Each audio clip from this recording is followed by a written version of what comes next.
السلام عليكم، كيف حالكم؟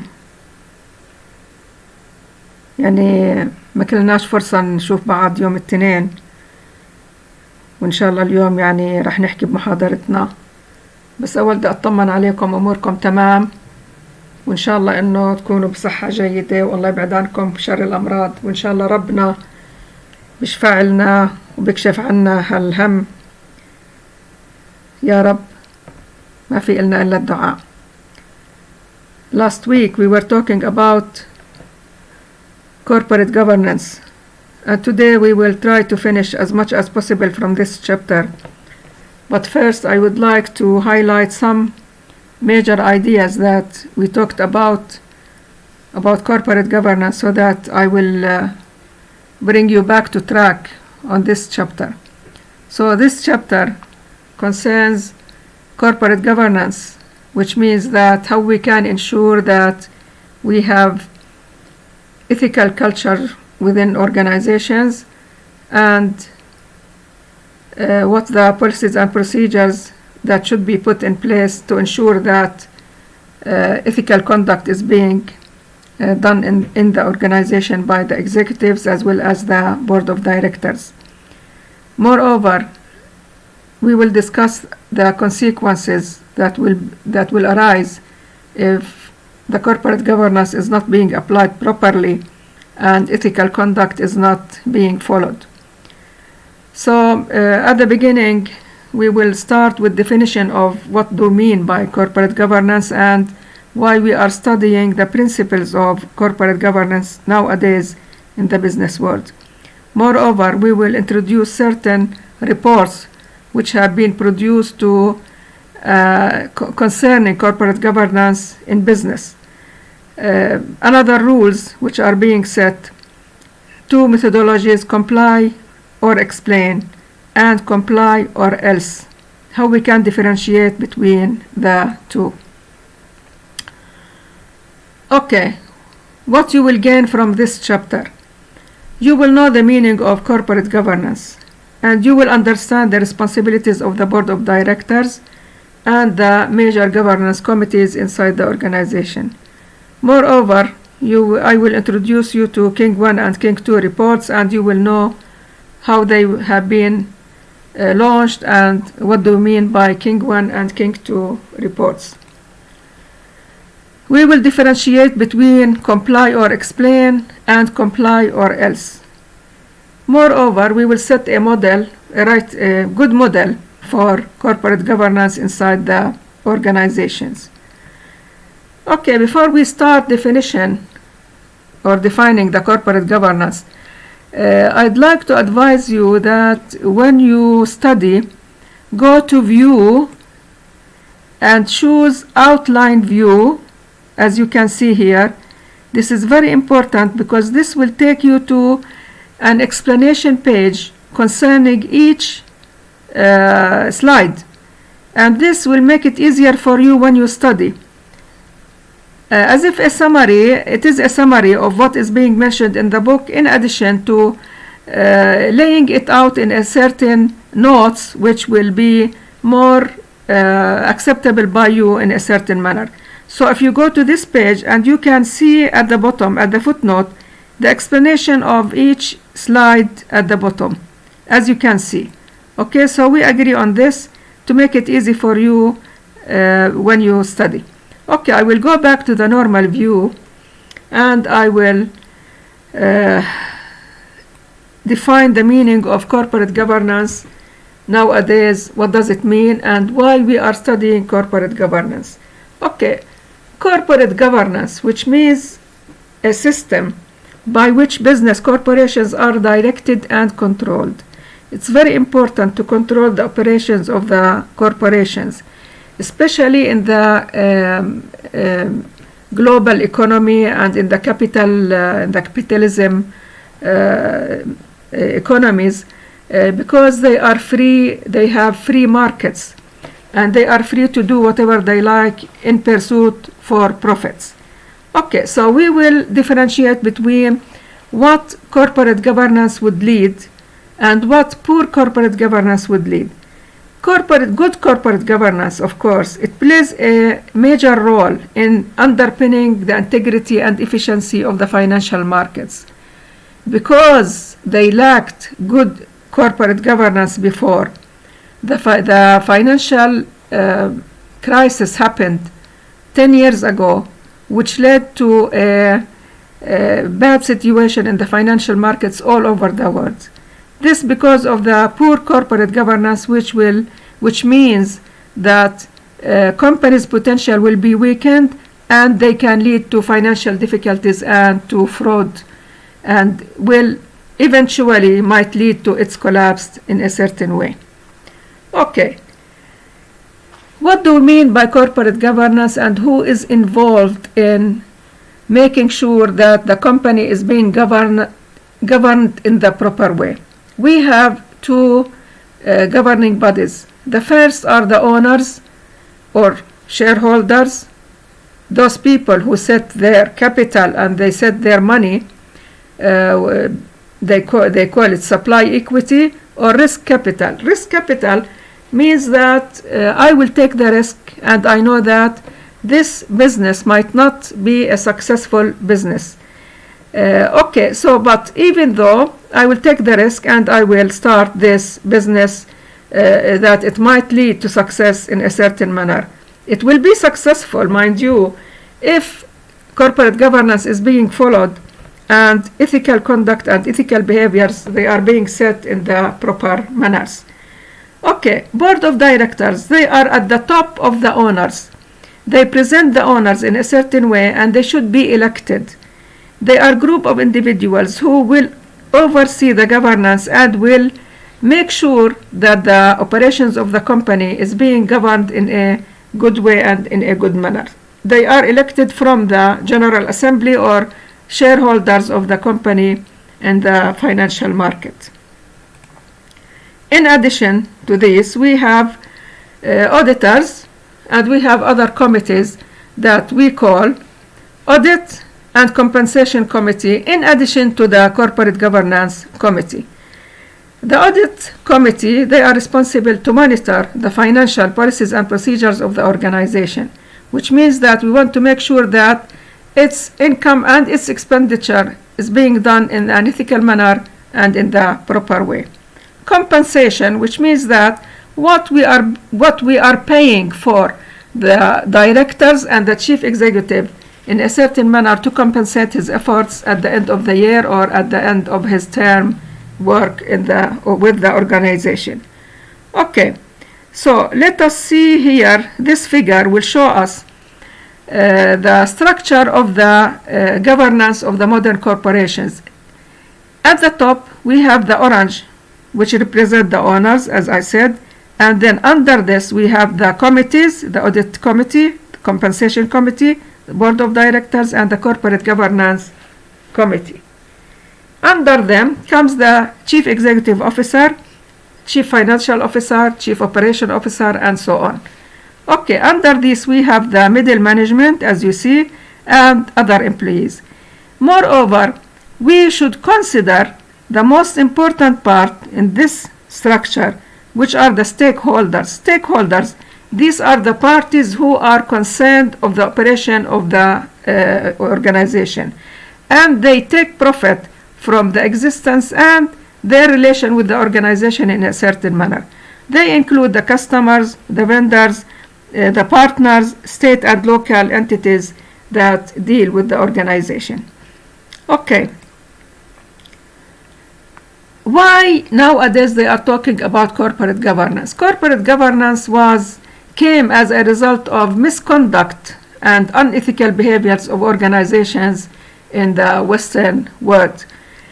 In 1992, Sir Adrian Cadbury, he's a British personality, and his sir, he issued a report which he focused on internal financial aspect of the corporate governance.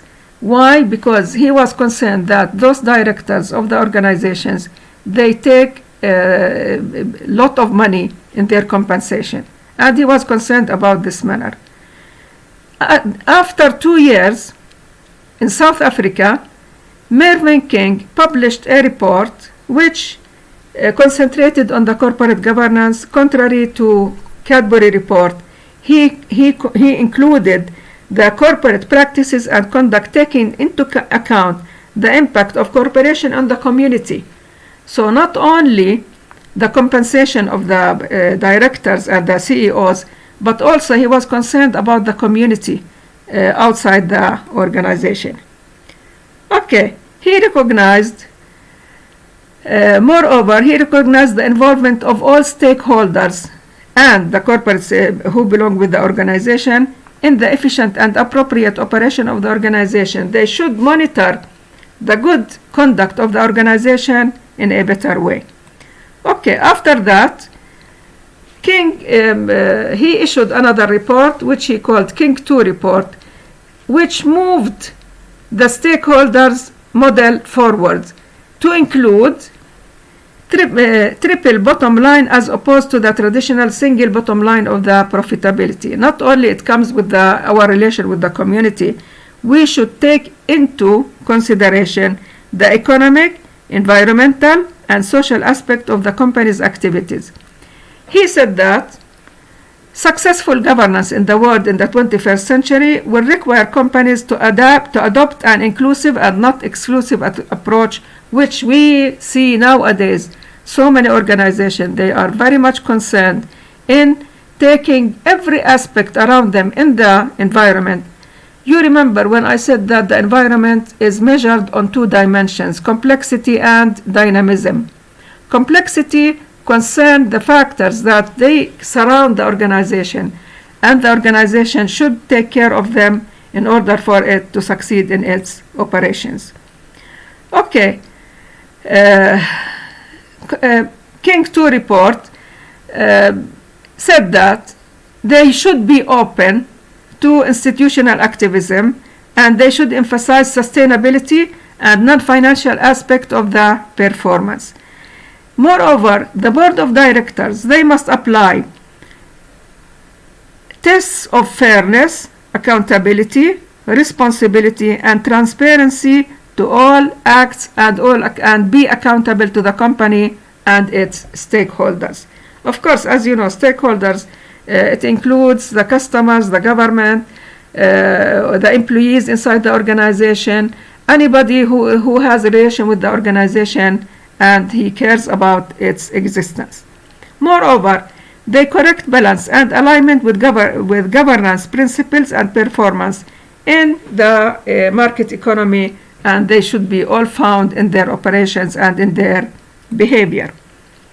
Okay, this is an explanation of the significance of, I have inserted this slide and I explained this for you to understand the difference between King 1 and King 2 reports in a better manner. Okay. When we talk, as I said, in our outcome of this chapter, we will study 2 governance methodologies. The first one is called comply or explain, and the second one is called comply or else. Let us start with comply or explain. What do we mean by comply or explain? This means that you should abide by the rules and the procedures. If you don't abide by the rules and the procedures, you should explain why you are not doing so.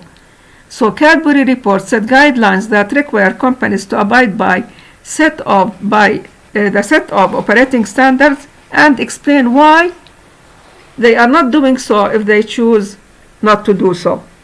Okay, but the ambiguity of what constitute an acceptable explanation for not complying, combined with the ease of such explanations that could be buried in the footnotes of an annual report, raised concern that comply or explain would not do much to help corporate governance. So this rule, comply or abide by, if you don't comply or abide by, they will not help in the corporate governance, which means that we need something more forceful and more obligatory, so that nobody will refuse to do it. So the series of financial scandals, as I said, in the corporate world, in the Western world, pushed so many critics to argue that comply or explain, they don't bring a real explanation of the unethical behaviors of those corporations in the Western world. Okay, so they suggested that we should issue another rule and another procedure which they called comply or else. Look at the word else as if it is a threatening meaning. You should comply or else you will be jailed, you will be punished, and so on, which means that we are forcing the law on you so that you should respect the law and you should behave in an ethical manner. Okay, so comply or else set the guidelines and required companies to abide by the operation in the face of financial penalties if they don't abide by the rule. The result of this, in the United States in 2002, they issued a law which they called Sarbanes-Oxley Act. Sarbanes, he was a governor, and Oxley, he was another governor. Combined, they cooperated to issue an act which they called, which insisted on that corporations or unethical behaviors of the corporations should be punished. Once I told you about the case of Enron, and I advise you to go and look at Enron online and see what was the result of the ethical misconduct of Enron in the United States, which led to or set the seeds for the economic financial crisis which hit in 2008, and it remained for 10 years in the economic situation of the world. Okay, here some of the critics, they said that let us set certain roles for the CEO and for the chairman. Of course, the CEO, the chairman, is higher than the CEO, because each organization should have a chairman followed by the CEO, who represents the executive committee or the executive party in the organization. Okay, the chairman usually he should oversee the operation, and he should make sure that what is being done in the organization is following the ethical standards of doing the business. Okay, but if we ignored the corporate governance model and we said that we merged the role of the chairman and the CEO in one individual, this means that control provided by the board of directors will be lost. Moreover, operational focus changes from long-term to short-term because there will be no governing body on top of the CEO. Merging the two roles may lead to higher efficiency, and you know efficiency because efficiency means that I will bring the target for the organization with the least expenditure. So here we look for effectiveness more than efficiency, so that we should make sure that things are being done in the proper manner. Okay, we have a comparative approach here about advantage of merging the chairman and CEO roles and disadvantages of not merging the roles. Okay, if we look at the left, the advantages, there will be no conflict between the two. They will be friends because the CEO is doing the role of the chairman, and the chairman is doing the role of the CEO. Or we might have only one person who will act as chairman and CEO of the company. Okay, the board is given the benefit of leadership from someone who is in touch with the inner working of the environment, with the organization, which means that the CEO, usually he oversees the daily operations of the organization, which the chairman will not do. Okay, what are the disadvantages? The governance of the corporation is in the hands of one person. This means that checks and balance process that the board was primarily created for will be lost. the independence of the board is compromised and the power of the stockholders is minimized. So this is a comparative approach between the two.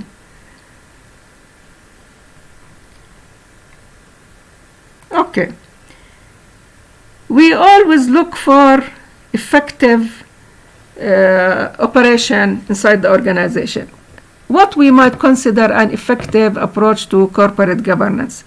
There is a European business school which is called INSEAD in Europe, which emphasized corporate governance as creating an organizational culture which is good culture through certain principles. They called it crafted principles. These principles are set on consistency, responsibility, accountability, fairness, transparency, and effectiveness. They are all deployed throughout the organization and will reflect a good organizational culture and ethical behavior of every party in the organization, which would lead to effective corporate governance at the end. Okay, moreover, to serve the purpose of having this effective corporate governance, the board should be comprised of members who represent professional conduct. They should be professional people who have the ability to make sure that the corporate governance is being followed at the utmost level. Granted proper authority means the board to fulfill their responsibilities to oversight, guidance, and approval of the financial aspect of the organization. They are willing to work with the executive body, with the executive leaders, or with the CEO to provide feedback and guidance in a timely manner. They should be cooperative with everybody in the organization, and they should cooperate, both parties, to gain the approval of the organization and the corporate governance principles. Okay. We said that the board, they are being elected, and they are elected to take strategic projects under advisement for extended period of time to reinforce the power of the board of the directors. When are being elected, this means that they will make their position more stronger, and they will have the support of every party and the stakeholders in the organizations. Okay. Nevertheless, corporate governance is surrounded by certain dangers, and let us see the checklist of the effective or ineffective corporate governance. Effective corporate governance is not maintaining the checklist of items that we have mentioned always. There should be a mechanism in place which will guarantee good governance. It's not enough to mention them verbally. You should set rules that they are set in a certain mechanism which everybody is obliged to follow and obliged to master in a certain way. Okay, there is something called fiduciary, which I explained here in the word of confidence and trust, responsibility. Okay, if you fulfill being confident and trustful, this means that you are responsible to the owners of the companies. Based on the trust, of course, it's very difficult to hire so many managers. If you don't know them, you should first know their manners and their behaviors in order to trust them in the future and to make sure that they are running the organization, and you should trust their behaviors and make sure that they will not make anything unethical which will lead to break the trust and the confidence of the owners of the company. Okay. How we can safeguard or make sure that corporate governance is being guarded? The board should be properly established, which means that they should be elected and they should be chosen from professional people. We should separate the function between the chairman and the CEO as we said, sometimes they merge them, but it's better to separate the roles so that there will be more control on each one. The audit committees, the observant shareholders, the financial reporting and auditing system that provide full and timely disclosure. So this is the end of the chapter. Here it ends with certain definition of the terms that have been raised in the chapter, and you can see them at the end here. So this is all that we will discuss or we are discussing today. And I encourage you, please provide me with your feedback. Provide me with your questions. Anything you need, you did not understand, please write to me. I will be very happy to get in touch with you and to discuss all our issues, although we don't see each other, but I'm sure that we can make everything will come in an easy manner, which will lead to your success in your exams, and despite the current situation, sad situation to me and to you, I am sure, but as I said, let us be hopeful and take care of yourself. Bye bye.